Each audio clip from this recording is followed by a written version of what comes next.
अस्सलामुअलैकुम भली कार चवां थो मां तव्हांखे तव्हांजे पंहिंजे चैनल झंडी ट्यूटर में अॼु असां सिखंदासीं यूनिवर्सल सेट या जंहिंखे सही सघूं था कॉम्प्लीमेंट।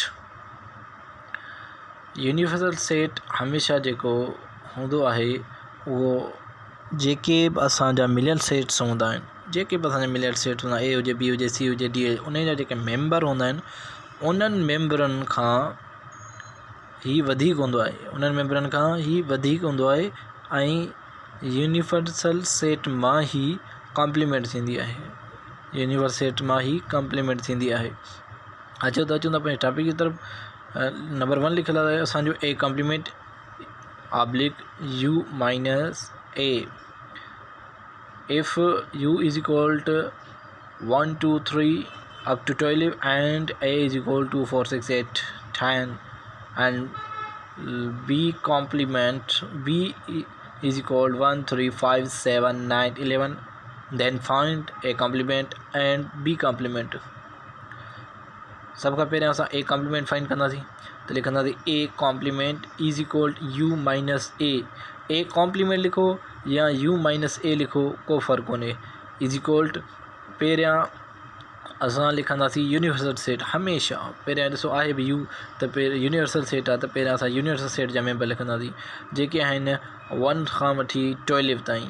1 खां वठी 12 ताईं असां लिखिया आहिनि, उन खां पोइ ब्रैकेट ओवर, उन खां पोइ असां विच में माइनस जी निशानी ॾिनी आहे, उन खां पोइ वरी असां ए आहे त ए जा मेंबर लिखंदासीं जेके आहिनि असांजा 2 4 6 8 10।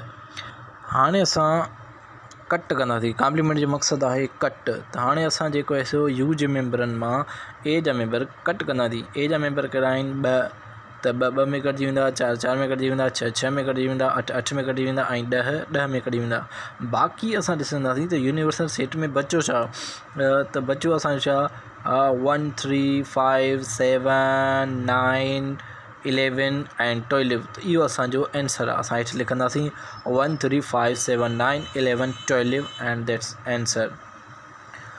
नंबर 2 एग्जांपल ते अचो if U is equal A B C D E F G and A is equal A B C and B is equal D E F, B जे वठां ग़लती सां कॉम्प्लीमेंट अची या न आहे, then find A complement and B complement. त हिन में असां बी कॉम्प्लीमेंट खणूं था त B is equal to U minus B is equal to A B, पहिरियां यू जा मेंबर यूनिवर्सल सेट हमेशह पहिरियां लिखिबो A B C D E F G minus minus B जा मेंबर जेके आहिनि डी ई एफ।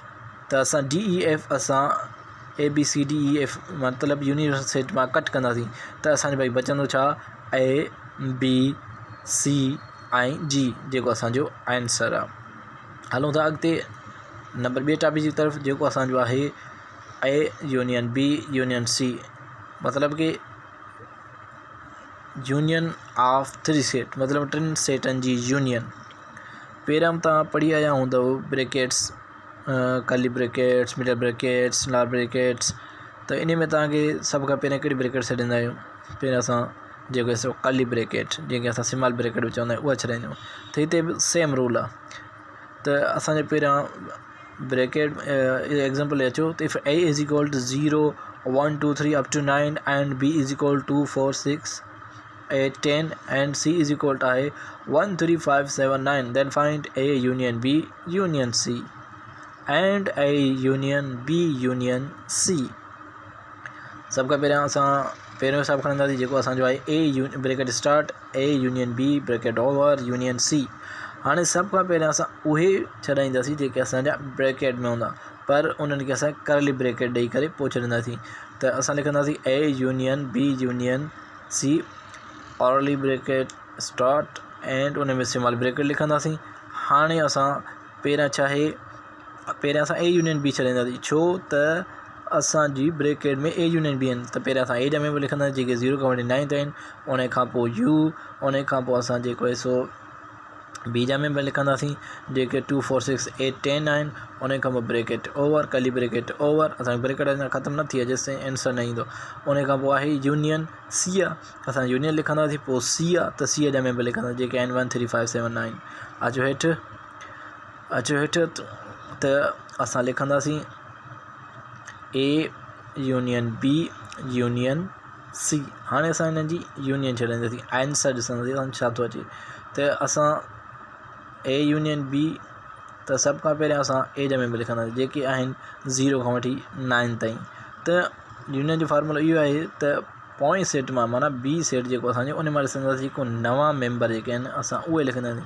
असां वटि नवों मेंबर बी जो कहिड़ो आहे, सिर्फ़ु 10 आहे, बाक़ी 9 ताईं त असां वटि पहिरें अवेलेबल आहे, त असां 10 लिखंदासीं। पोइ ब्रेकेट असांजी ख़तमु थी वेंदी, यूनियन सी। हाणे सी जा मेंबर लिखंदासीं जेके आहिनि 1 3 5 7 9। हाणे असां वरी इन्हनि खे A union B union C. हाणे ए यूनियन बी जेको आंसर आहे उहो सॼो लिखंदासीं। उन खां पोइ यूनियन सी जेके आहिनि, सी मां जेके नवां मेंबर हुआ उहे लिखंदा। को बि नओं मेंबर न आहे, सभ खां पहिरियां सभई अवेलेबल आहिनि। त इहो असांजो थी वियो आंसर। त A union B union C लिखियलु आहे। त इन में छा थींदो, ए यूनियन ए जा मेंबर साॻा लिखंदासीं, पोइ बी यूनियन सी, सभ खां पहिरियां असां बी यूनियन सी छॾाईंदासीं। इहो तव्हांजे लाइ होमवर्क आहे, को अगरि सम्झ न अचे कमेंट्स कयो, इनशाला मां तव्हांखे गाइड कंदुसि। अचो नंबर ॿिए एग्ज़ाम्पल ते, if A is equal to A B C D E F G E F and B is equal to A E I O U and C is equal C D E F G, then find A union B union C and A union B union C. हाणे हिन में असां ॿियो number हिसाब खयो आहे, A union B union C. हाणे A union B union C आहे, ब्रैकेट में छा आहे बी यूनियन सी, त असां पहिरियां बी यूनियन सी छॾींदासीं। पहिरियां ए आहे, ए जा मेंबर लिखंदासीं जेके बि आहिनि, पोइ यूनियन, पोइ ब्रैकेट स्टार्ट, पोइ असां लिखंदासीं बी जा मेंबर जेके आहिनि, पोइ यूनियन, पोइ सी जा मेंबर। त पहिरियां जे असांजी ए आहे उहो उन जा मेंबर साॻा लिखंदासीं, यूनियन। हाणे उन मां ॾिसंदासीं पहिरियां ए जा मेंबर लिखंदासीं, पोइ जेको आहे सो बी जा मेंबर जंहिंमें जेके नवां हूंदा उहे लिखंदासीं, पर उन में रीअरेंज करणो पवंदो। इन जे लाइ असां डायरेक्ट लिखूं था ए, लिखूं था ए, ठीकु आहे। उन खां पोइ असांजो बी होॾे कोन्हे, होॾे असांजो सी आहे, सी लिखंदासीं, डी आहे लिखंदासीं, ई लिखंदासीं, एफ लिखंदासीं, जी लिखंदासीं, पोइ आई हेॾां लिखंदासीं, ओ हेॾां लिखंदासीं, यू हेॾां लिखंदासीं। अगरि हूअं मां तव्हां लिखो पहिरियां ए जा मेंबर लिखी करे, पोइ बी जा मेंबर नवां लिखी करे, पोइ रीअरेंज कयो त बि सही आहे, या डायरेक्ट तव्हां लिखो था त बि सही आहे।